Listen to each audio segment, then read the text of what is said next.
Good afternoon. So thank you organizers for giving me this responsibility to moderate this session on role of publishing in the creative economy.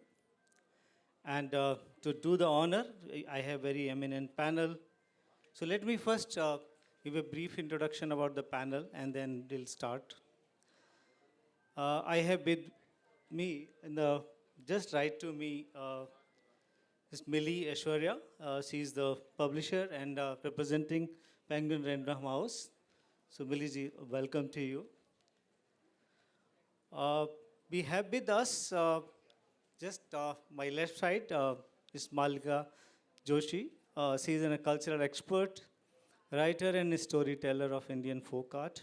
So welcome Malika ji. And Ms. Jyoti Sabrawal, another publisher representing Stellar Publishers, and she is also a writer and a biographer. And I've personally seen one of some of the writings or biographies. So welcome, Jyoti ji. And of course, we have an author who has written a book on none other than Lord Rama, a man of all ages, Ms. Priya Arora. So welcome, Priyaji. And we have one more addition to the panel. Mr. Abhay Kumar, he is in IFS, is Joint Secretary, Ministry of External Affairs, and he is the Deputy Director General of Indian Council for Cultural Relations, the organization which represents Indian culture all over the world. So welcome, Abhayji. Publishing as a creative economy, uh, it is because of two main reasons, because of economic performance and also it protects or it deals with intellectual property rights. But if you talk in the overall context, it also connect with the other creative economies. It may be film, it may be theater, television, design. Nothing is possible without books, without journals. You can't make a film without a good script. So, in the nutshell, publishing is connected with almost all creative economies. And moreover, it also help preservation of our culture, our linguistic diversity, our traditions, our heritage. Because if you see our ancient past, those handwritten manuscript, ancient manuscript, we still have more than 1 crore manuscript exists in this country, 500-year-old, 600-year-old, 400-year-old. Within this building where you are sitting, you have an opportunity to visit the library here. You will find 600,000 digital copies of the Indian ancient manuscript lies in this building itself. And National Mission for Manuscript has already catalogued about 4.5 million manuscript.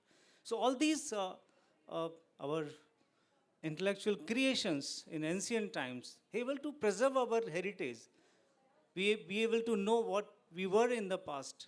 It may be our epics or it may be all kind of literature. It helps in understanding and knowing about our culture. So publishing as a creative economy is a very, very important aspect. And I will not go more on that. We'll see if we have time in the end of the session. I will add few things. But now I want to start with my fellow panelist. To begin with, Millie, you represent one of the very leading publishing house. If you see after 75 years of independence, most of our major publishing house either Indian subsidiaries or they have certain kind of collaboration. So I just want to have your views about the future of publishing and also to know more about that why our own Indian contents or literature is not so much uh, visible, or because I can give you an example, as a publishing output, we are number 3 in the world. after China and US, India is the number third in number of articles published or book publication published. But when we talk about citation or other thing, even average citation is less than one. So when we talk about the quality of our Indian publishing, despite of having such a large heritage, how we see ourselves as a publishing industry in terms of globalization or in terms of marketing our own Indian contents outside India. Thank you, Professor Gaur. I hope you all can hear me at the back. Um, I work with Penguin Random House India, like Professor Gaur mentioned, and we have been in India for more than 35 years. We are a global company, but I work for the Indian part of it, so the Indian company, and we publish a lot of Indian content. Um, I think there's a difference that I would like to set out right at the beginning because we are not an academic publisher. We are a general trade publisher. We publish books for a general audience. So we do not publish research papers or scientific documents and articles. So those are not things that we do. We publish for a more common, general audience and books that everyone can read. Of course, I think there are different segments. In that, we have books for children that we publish under Puffin and Duckbill. And then, of course, there is our entire adult list. We also publish now books in other languages, including Hindi. So that is also a very thriving, strong program for us.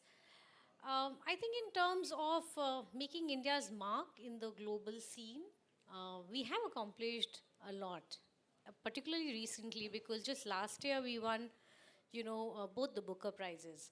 So the International Booker and the Man Booker. So that's a great thing. And one of the book was actually first published in Hindi. You all would already know about it.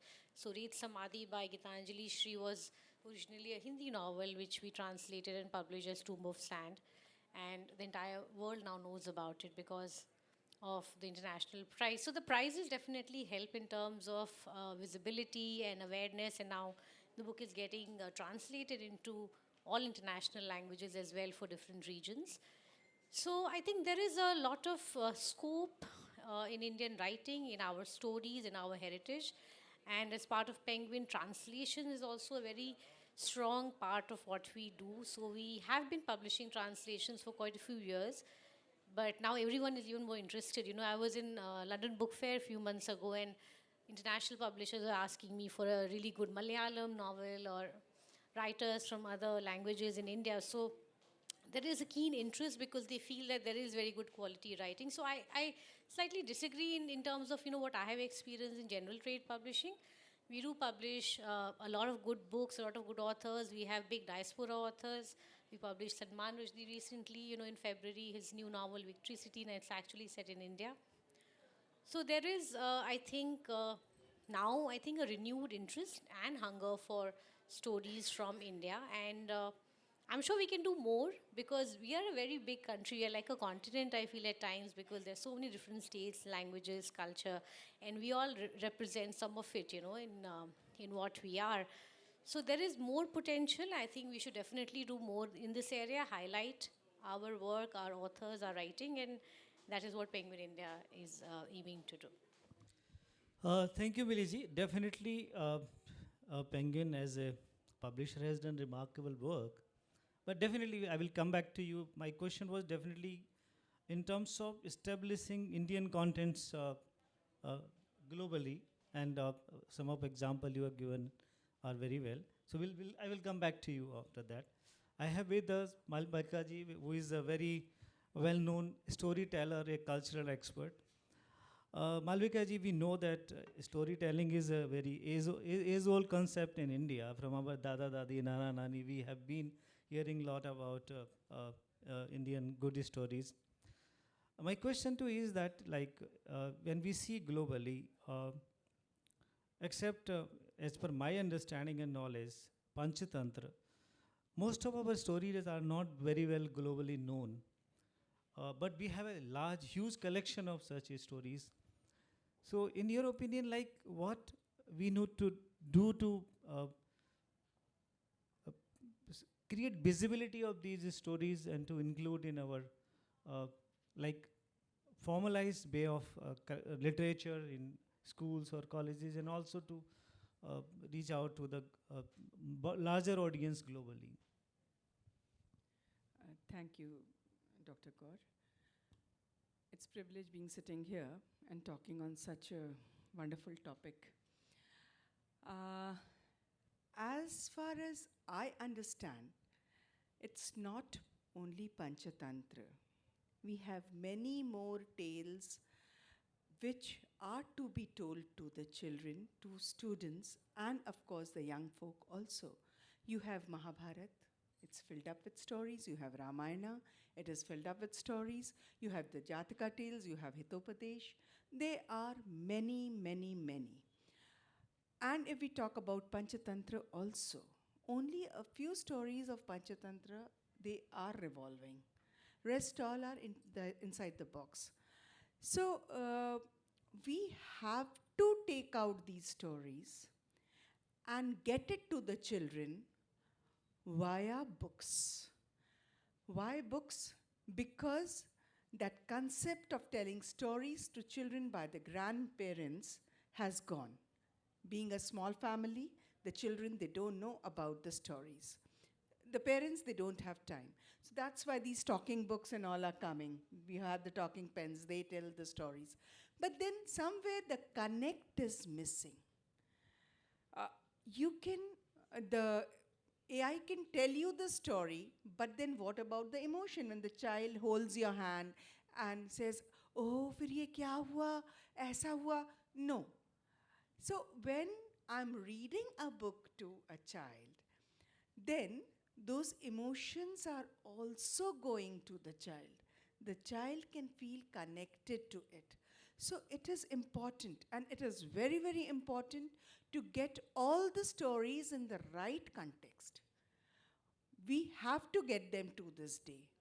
वो पुरानी कहानियाँ नहीं चलेंगी. What I'm doing right now, I should tell you, that being an educator, I always take stories from Panchatantra and Hitopadesh Jatak stories, whatever, wherever I get, but basically Panchatantra, and I try to put them into the curriculum of the class. You try to take out a concept from the story, and that concept is being cleared to the students.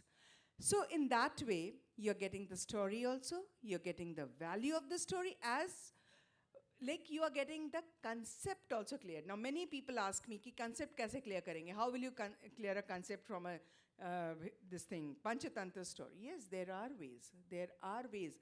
So books, if they are again rewritten in a way that they become helpful to the child, then I think it will be too good. I'll just give you an example. Everybody might be thinking, ki kaise concept clear karenge? So just a small example, if I'm teaching, say, reflection in a class, so I take the story of the rabbit and the lion and I tell, ki he sees, what did he see? So that is reflection. This term reflection doesn't come in the original story, but then I, as a teacher, or when I write this story and it comes to the children, this term will come. Or oscillation would come when the monkeys are swinging on the branches. So this is how it goes. Thank you. Thank you, Malika ji, because this is something such an important topic to really work on that, and I'm sure people like you will definitely promote it. So Avejji, welcome, and I'm so glad you are here because I have something very, very important.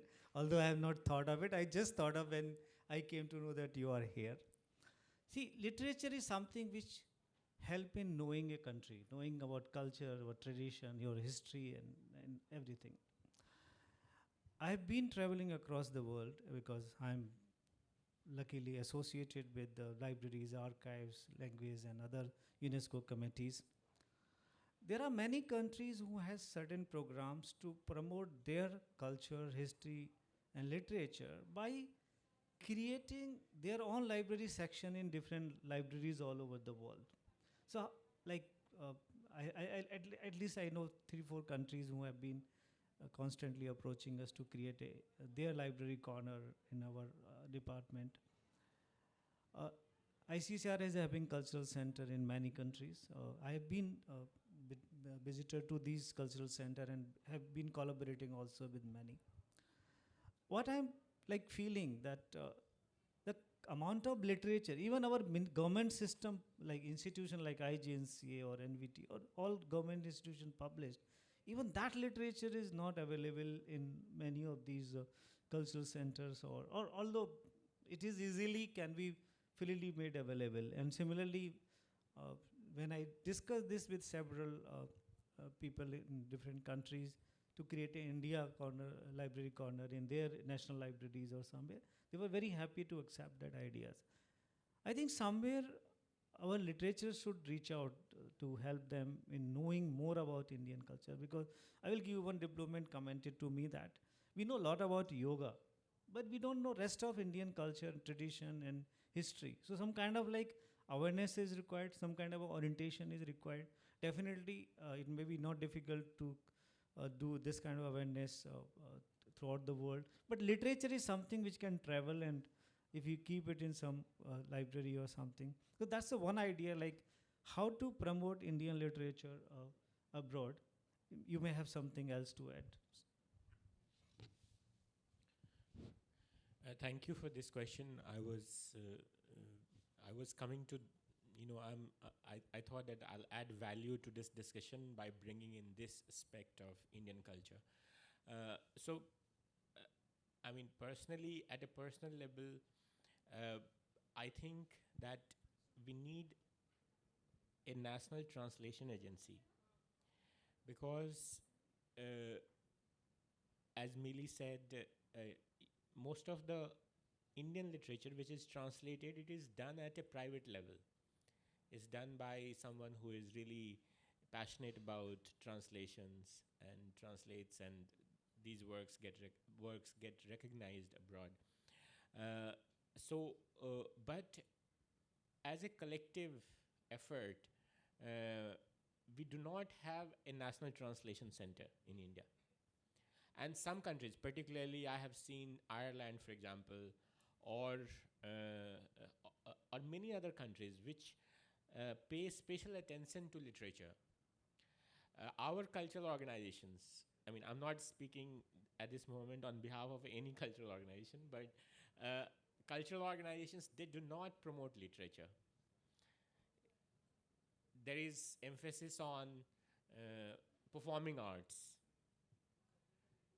So there as well, we need to give special emphasis to Indian literature. And Indian literature is so rich and varied. I have had personally experience of doing it at a personal level. So in 2015, I had edited a book called 100 Great Indian Poems, which had 100 poems selected from 28 different Indian languages, covering a period of over 3,000 years. And that book has been so successful that it's been translated into almost a dozen languages, including Portuguese, Spanish, Italian, Russian, Malagasy, French, Irish, Nepali, and so on, and published in these languages, published by the publishers in these languages. So, so we have this possibility because the richness of Indian literature, uh, the variety of Indian literature, particularly from the regional languages, is immense. And this potential remains to be tapped. As far as India corners are concerned, I mean that is being done. So I have personally served in many countries and had the opportunity to, to go and meet the librarians and establish India corners. As India becomes more and more interesting for the world, as India becomes a larger, greater economy, there's increasing interest in different countries about India, and they want to know about more about India. And it's not just yoga and Bollywood movies, but I think literature can present them a holistic picture of India. So all the we need all the more translations. All we need the National Translation Center. I had written particularly to establish a national poetry library. I mean, in country like India does not have one.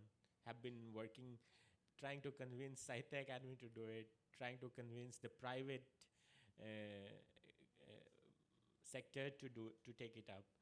So and it does not have to be solely led by the government. The National Translation Center could be a collective effort.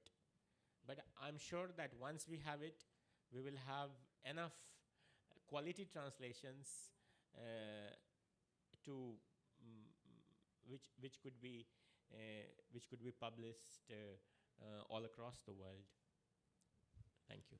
Thank you, Vijay. I think this National Translation Center is something I will, because my next series of questions are almost related to this aspect, our linguistic diversity and multicultural, multilingualism. I will come out to that, but definitely it is very much required.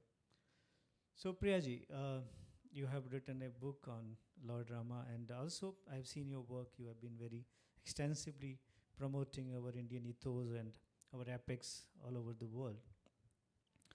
But I have like different concern. Basically, when we talk about our literature, definitely there are something like Srimad Bhagavad Gita or Ramayana. This is a very well publicized and very well known. But if you talk about other aspect of, because spirituality is our, I think, strength, which we need to promote across the globe. You small example like we have Bharat Muni's Natya Shastra, which talks about it's ancient text talks about Indian theater, music, dance, everything. Like consider foundation of uh, Indian performing arts. But when we talk about just like Shakespeare is known all over the world. You go to any country, you say Shakespeare, people know who Shakespeare was and how it is, what he has contributed in. But I think similar kind of efforts are lacking when we, and our text is not less than Shakespeare's contribution in that field. So I think where we are lacking in promoting, this is one example, but we have hundreds of such examples, like our epics or literature, which, like recently we have nominated Abhinav Gupta manuscript collection on in the UNESCO Memory of the World program. It has been inscribed. So that's the one step in direction to promote our Indian literature. But even present writings related to these aspects, what do you see, like how, what we need to do to further promote these kind of literature all over the world? So, what you've said is actually really true, and it's also sadly tragic because we have so much literature. You know, we have such a rich heritage, such a rich, such a rich culture, and there's so much literature that we have. The problem is it's in Sanskrit. Most of our ancient texts are all in Sanskrit. And unfortunately, Sanskrit is a language that we have distanced ourselves from in the last 200 years. So we are unable to read and enjoy these texts in their original. And any literature is best enjoyed in the original form.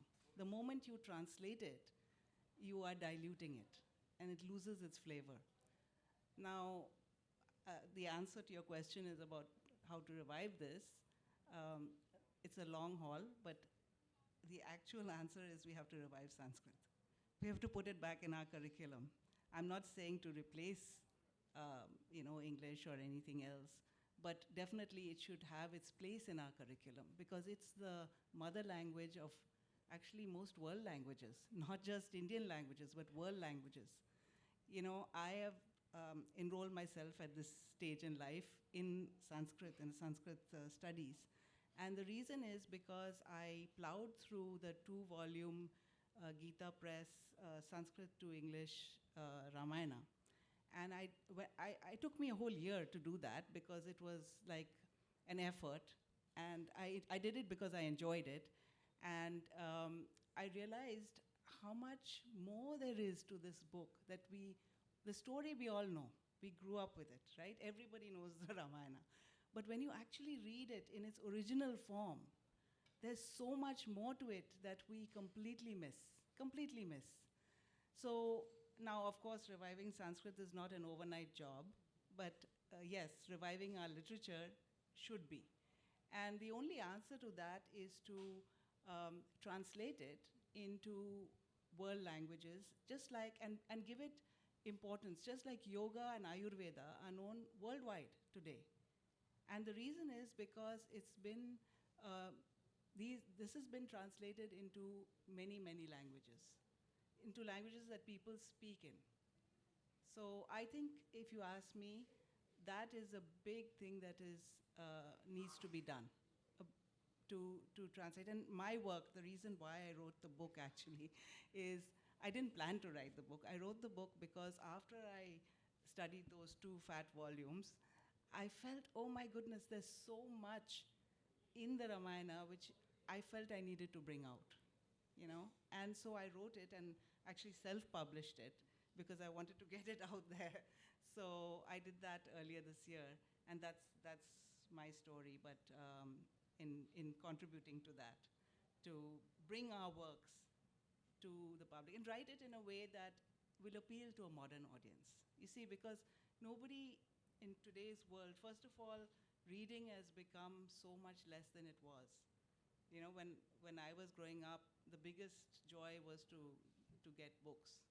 But nowadays, you know, young people don't read. But so maybe other media too, you know, through film, through YouTube, through social media, there are other ways, but we do need to popularize our literature, which we have such a vast resource. You know, it's amazing how much we have. So that's what I feel. Thank you, Riyaji. You say that we should revitalize Sanskrit. Definitely, Just wanted to add to your comment that you know, I've translated 2 of the Kalidasa's poems, Ritu Samhar and Meghdut, and they've been published by a major publisher, and I've done a poetic translation in the sense that and what she said is so important, because in Sanskrit you you not only have bhakti, but you also have shringar ras. You have all different rasas. In fact, one of my fellow colleagues, I mean, a very senior diplomat, Ambassador A&D Haksar, you know, he's done many translations from Sanskrit classics, mostly published by Penguin, actually. And you know what I would We're say. publishing, just wanted to quickly, yeah, we're publishing his new book. He's in his 90s, he's really, and he's Yes. one of those people I've seen over the past 15, 20 years who's been doing this non-stop. So the new book that we're going to publish now is called Hanuman Natak. Right, which yeah, he is- mentioned that. yes. And it's so important. I mean, we could have a policy, you know, to translate all our Sanskrit classics into at least six UN languages. I think that could be the beginning of so a transformation. you are raising a indication towards that we need to have a national translation mission with good capacity building, because definitely when we talk about revitalizing our old ancient languages, because Sanskrit is one, but we have so many scripts, ancient scripts, Sharda, Prakriti, Pali, Tilgari, Modi. It is not possible to create capacity or scholars in every field. So I think translation is the one and the most appropriate, and translation with authenticate scholars. So we need to develop, and those scholars, like we have been teaching this manuscriptology and paleography to train the new scholars in different scripts. But problem is that when they learn in 1 year, they don't get the placement to do the practice. So until unless we create places, and because this kind of national translation mission or organization can be the something like those kind of standing terms. So Jyotiji, you will be waiting since long, and I think this is something very question which is very much related to this ongoing discussion only. We have new education policy, and in this there is a mention of education in mother tongue. And as a publisher, like now we are just talking about that our old literature, which is in different scripts and languages, is still not has been deciphered or not being translated fully. Recently, one of my book has been published, which talks about Indian languages. So, in 1961 survey, we have about 1,700 languages, and still 511 languages data we have. Those exist in, and it may be more than that because some kind of field work is required. In such a scenario, in this with this linguistic diversity, when we say that um, education in mother tongue, how publishers see that, what kind, because without literature education is not possible. So what do you see, like publishers, as a publisher, what is your point of view, that are we, is it possible to have those that literature in all mother tongues, because and also is it possible to like have some kind of alternative to this? You see, I'm in a very comfortable space because I have been a translator myself. I have done some very, very significant translations. Considering that I moved from journalism to publishing, I was extremely well connected, which all journalists are. So I had access to all the big names.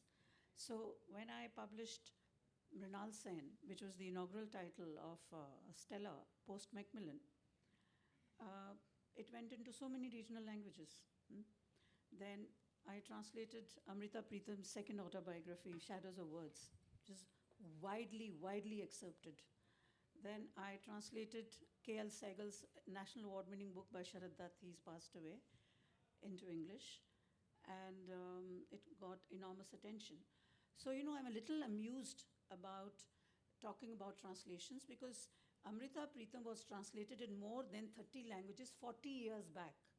It is the lackadaisical approach which has slowed down the process. It's not that translations never happened and now somebody has got international booker, so it's a big deal. No, it's not a big deal.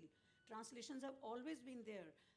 I would like to pay a tribute to Dr. Kapila Vatsyayan, who laid the foundation of this. I met her in that old barracks when she was sitting in one room, and she had one table and one chair with a whole lot of books behind her. So I was very keen to interview her, and she told me on the phone that I like your voice, come and have coffee with me, but I don't give interviews. That was a maiden interview in '89. 25 years later, I coaxed and cajoled her into letting me write her biography, Afloat a Lotus Leaf. And see, if that her life was not documented, so much of our cultural history would not have appeared. She was the first cultural ambassador. And in the chapter on Soviet Union, so many Indian writers in various languages were translated into Russian. So, you know, it's not that translations are happening now, they never happened before. It's not that. It is our approach which has to be more strident. I'll give you a fantastic example. When I was a consultant with Macmillan, I got 3 books from the French embassy. One was Guy Saumon's Genius of India.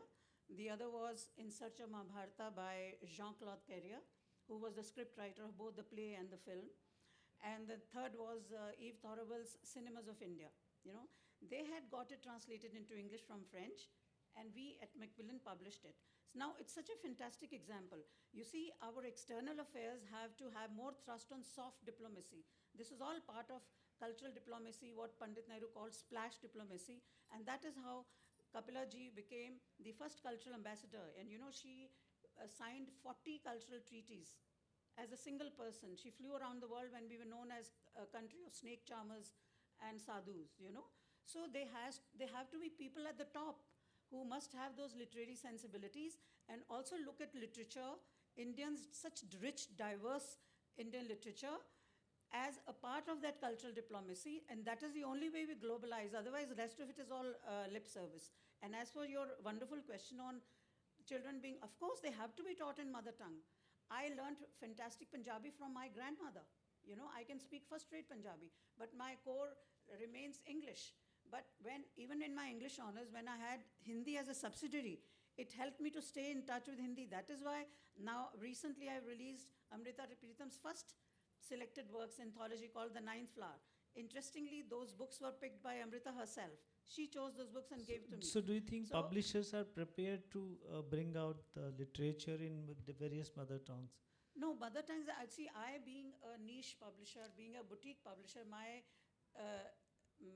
resources are very limited. But those who have deep pockets, who have a global presence, I think it should be done. And a child has to read in his mother tongue. Thank you, Jyotiji. Liji, we are in technology age, and technology is having so many advantages. But when we talk about publishing as a creative industry with this new databases, e-books, e-journals, and all kind of e-contents, what are the publishers' concern in terms of production of IPRs, and also because now things are available on fingertips, and similarly the media and stories have changed. So, what challenges you see in this current scenario for the publishers? I think it's a really good question because we cannot deny the use of technology in our lives. You know, we're all using our phones, smartphones, and it's everywhere in the country. And it really helped kids, you know, during the pandemic. They did all their classes. So education carried on, you know, for a lot of people, children particularly in India. Before I get to technology, I just wanted to say that I agree, you know, with Jyotiji. There has been a lot of translation happening over the years. It's just that maybe some of these translations don't reach far and wide. That's it. I think they don't sell. So I'm a general trade publisher. I keep a really, you know, close tab on sales figures and numbers because authors should make money. If you want an author to be a full-time full-time author, and Even that publishers too- should make money. yeah, no, but you know, in India, I can just count on my fingers the number of authors who are full-time writers and who don't have another job. Like Abhay is my author, but he's a diplomat, right? So AND has a diplomat.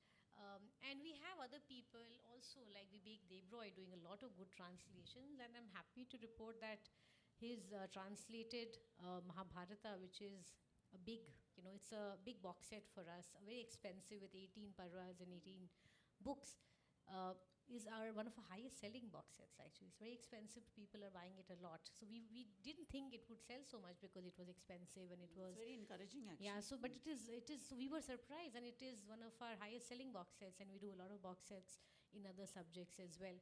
So what I feel is that people have been translating, there are good translators, but we do need to give them some support, some push, and I think the translation trust could be good because when I ask, we really struggle. You know, if we have to get a good translator on board for a book, there is not enough budget.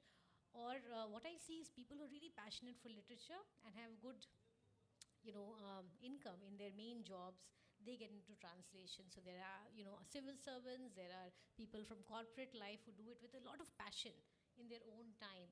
But what publishers can pay is not a lot. So I think that needs to change if we want to see more works from all parts of India, different languages, to be accessible and available to first people in India and then outside the world. I think we also need to be aware of stories from, you know, our own country. Technology, of course, is very, I think, useful. So I love the physical book, you know. So I'm a little traditional like that. I grew up with reading physical books. I always buy physical books, but I also think that as a publisher, it's important to make other formats available. So if I can expand the readership, if I can get more people to read through other formats, whether it's e-book or audiobook, then we should do it. And Penguin actually started publishing all our books in physical and more than 15 years ago. So all our books are released in physical and e-format at the same time. And now we also convert all our books into audio books. So that is a very robust program for us, and we are very committed to it. So we do it in batches, but we have been converting, you know, most of our books into audio formats, and people like it. I like audiobooks also because my eyes get tired. I'm reading whole day, you know, in the laptop and phone, so I can multitask and listen. And there's something sometimes about voices also. You remember certain things. So I enjoy, in the evenings, I think I like to listen to audiobooks, and it is a good option for everyone.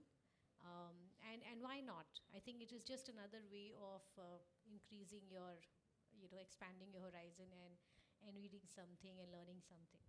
Thank you for the YouTube books. I just recall in 2003 when I was as a Fulbright scholar, I was in Virginia Tech, and the professor which I used to work, whenever we used to travel to Washington or anywhere, he used to take these audiobooks, and that was in 2003.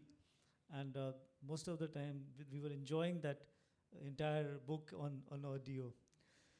So, Malvika ji, again to you. You know, uh, we learn from each other's culture, and stories are something which help us in learning more about it. But the challenge what we have is that so many languages, and it's a folk culture is mostly our tribals, which has sometimes even there is no script, there is a language, and many of them just narrate those stories in different forms. So in such a scenario, like to have some kind of like collection of these stories, and uh, forget about global visibility. Even we don't know each past motivate us. In like that time, there was no printing technology, but people have written it. But I think that same thing is now in a practice. So what to do that can to revive that practice that people should write those stories in. Uh, Thank you, Gaurav. I would first like to add a little to what Mili said about the talking books. So I was a privileged one when the talking pen was first introduced. There are a publication at Bhopal called Adarsh Publication. They were the first ones to get the talking pen, and they started with bedtime stories. And I was the one who recorded 375 stories in English and Hindi, both for them, for children. So that was a big thing. As I said, they wanted that the voice should be very emotional, it should be very near to the child's heart. So that was one. And then when Harry Potter in Hindi, again it was published by Manjul Publication, Bhopal. So for that launch also they had asked me to do the promotion in Hindi, and that we did for the visually challenged children. So that was a big achievement, I should say, for me. I loved it doing it that time. And now coming to your question, sir, stories vary from part to part. A very small example from Ramayana, if I take. Ramayana of North is different from the Ramayana of South. Ramayana of Gonds is very different from the Ramayans of Bhils. Everywhere there is Ram, everywhere there is Sita, but there is difference.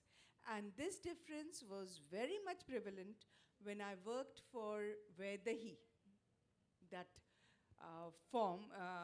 We had an exhibition on Vedahi, and I went through all the pictures. I did a whole walkthrough of the exhibition, and I came to know about different aspect of Sita. What we know about Sita is very different from what Sita is in Bihar. She is someone very different. So, how do we connect all this? Now, if I tell my student that this is Sita, but then if the child comes from a background of a different kind, the child will say, "No, ma'am, हमारे यहाँ तो सीता को ऐसे बताया मम्मा ने." So now what? There comes the teacher. There comes the teacher. Because you have to go beyond the books here again. And that has to come into the books later. I may be wrong. So then you have to make a connect with the whole thing. So it is the work for me as a teacher and a storyteller that when I am dealing with my students, I have to get all the connecting topics from all around my country. I'm not going to the world right now because it's a huge space. So from my country, I should take, and then I should tell them that this is it. And then again, connecting with the languages also. Every language has its own essence. So if we can do something for the children where, like in talking pens with them, we have different languages whichever language you can switch on to. Apart from Hindi, English, they're all Indian languages and foreign languages also. So, if a particular part we are picking up from some other Ramayana or some other story folk tale, we can have it in that language and then can be explained. So the connect will be good for the child and we can know more about it. That's it. Thank you. Uh, I think this is very, very important, and the point you have raised need a lot of discussion, and we need to prepare some kind of blueprint or plan on that. Aveji, I also want to give you one information about a database called South Asian Archive, which was created by one of the publisher based on Indian literature, some rare material and all those things. And I remember that was sold something about 100,000 US dollar.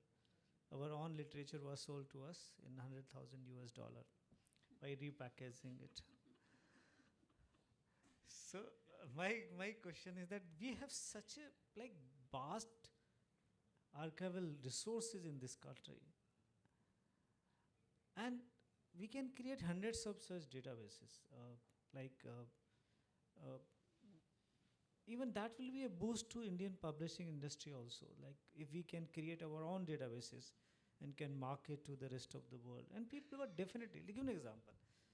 NSD is having about 10,000 hours of video recordings of different plays, and the plays of starting from 1959 when Nasruddin Shah, Uttara Walker, or Om Puri, or all these Pankaj Kapoor, they were playing, and those are such a great performances lying in stories. Similarly, you go to SNA, you come to IGNC, any cultural institution.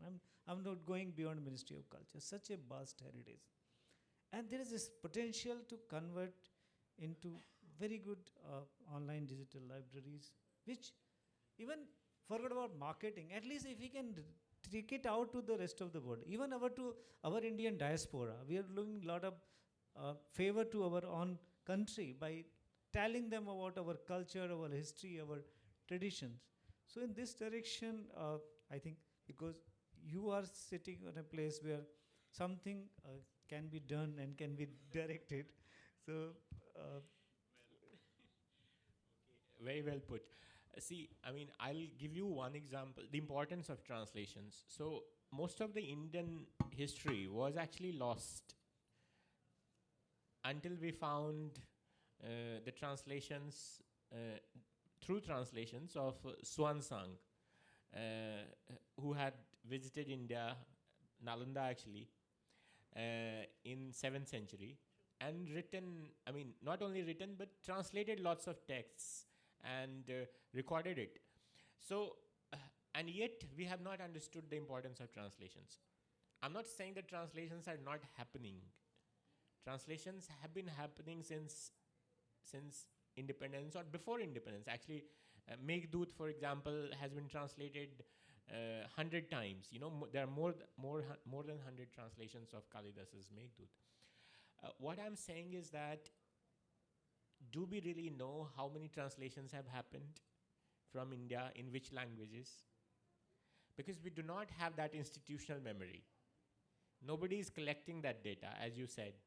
We don't have that archive where we know that, how many languages, which works have been translated so far. I mean, maybe we get to know from you that, so many, these works have been translated into Russian, into Portuguese, but we do not have a whole list. So that's why I'm saying that we need an institution, and we need to create these institutions with a not, I mean, it cannot be solely a government organization. It has to be a public-private partnership. Sahitya Academy does these translations of award-winning books into, 24 or 22 languages, but who'd really get to know about them? So what you need to do is to put some glamour to it, some publicity to it, it has to look sexy, basically. Times have changed. I think in this regard, what you talking about Sahitya Academy, somewhere I think we need a policy change also. Sometimes we confuse between this pricing and open access. Like this Sahitya Academy things We have invested so much. It is not just printing costs. It's the cost involved in engaging authors and putting efforts. It's a huge cost. Even in 100 years, you cannot recover the cost of the investment what you are making. But as a ministry, as a government, we are not here to recover that investment cost. We are here to promote and preserve our Indian culture. So it's like now time has come that institution like this convert into digital form and freely accessible to the rest of the world. So the world all over the knows about these literature and can maximum can benefit out of that, and that can be a great contribution from country. So somewhere I think our this is something I've been constantly trying. Like we have 600,000 manuscript lying here, but we are not able to put it online because lot of restrictions of policies and agreements. So somewhere I think these bottlenecks are also, we need a very detailed discussion. Today is not the right time for that. Yeah, but I would request that maybe you could do a summary as a chair summary, and send it to through Supriya, to concerned people, because I think ultimately what we need is to act. Surely, let me talk to Supriya.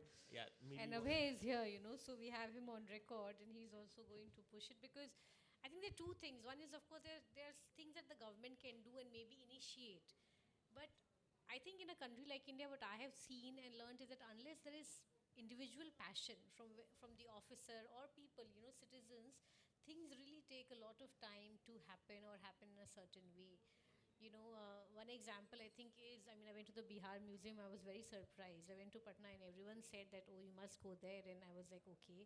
And I just stopped on my way to the airport to see Bihar Museum. And I was so upset that I didn't have enough time, to explore it properly, because it is done so well. But it happened because of the passion of one person who really decided that I will build this in a certain way, make it the best, and so I think that is something. Government support is of course needed, but ideas and passion, individual passion also, I think, because these are massive projects and they will require not only resources but energy and planning for execution.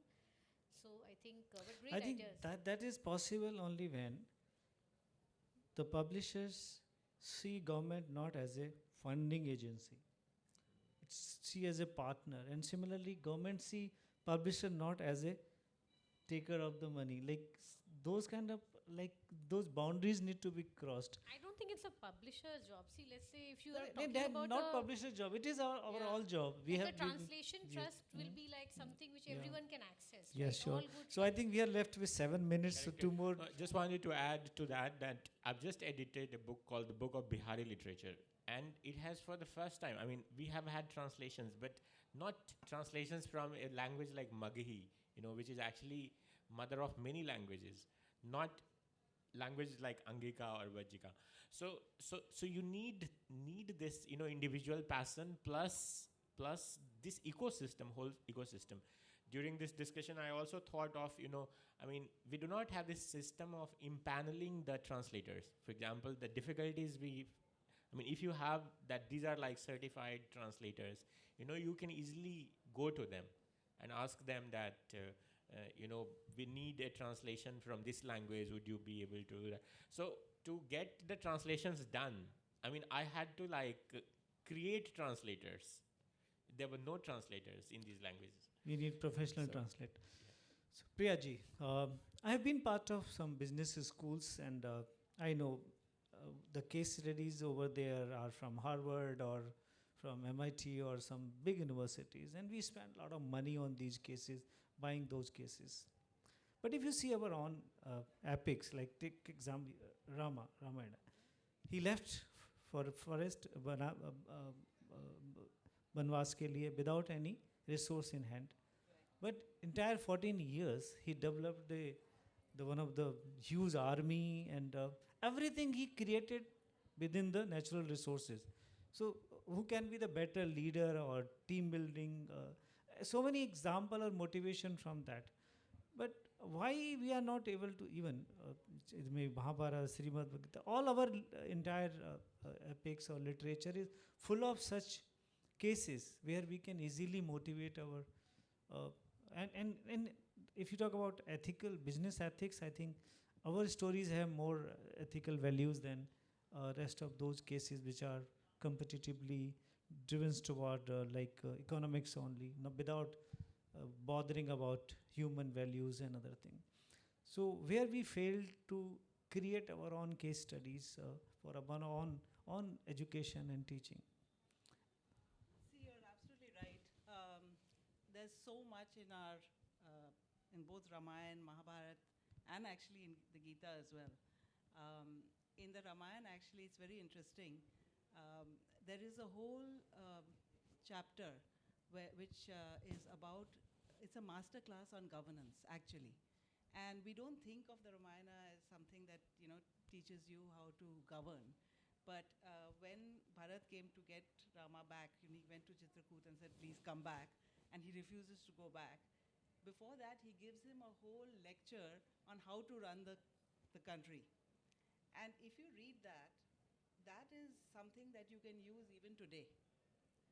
It's absolutely amazing, the things he talks about. He talks about, from everything, from diplomacy to foreign policy to how to build a robust economy, stuff like that, which we're talking about Even the today. conduct. Yes, and equality before the law, how to set up, a good system of jurisprudence, just everything that you can think of, including sustainability, which is a big buzzword nowadays. He's talking about it then, about conservation, never take more from the earth than you put back. Use the earth in a sensible way. Don't, denude it. Don't deforest it. Stuff like that. So you're absolutely right. It's all there. It's a question, again, of promoting it. The problem is in the promotion. It's not known. To me, as I said, all of us have grown up with Ramayana. I certainly did not know that it contained all this. Till I read that. And then when I read it, I said, oh my goodness, this is, it's funny to use this phrase for the Ramayana, but it's mind-blowing. It really is.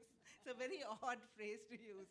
But that's the only phrase that comes to my mind, because there's so much in it that, we don't know.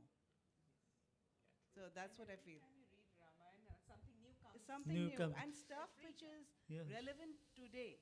You see, it's not something that happened in Treta Yuga, okay, fine, good, No, it's something that's relevant in our lives today. And same thing for the Gita. The Gita is the best self-help book ever. That's what it is. If you want to have peace of mind, that's what Sri Krishna teaches. It's not religion.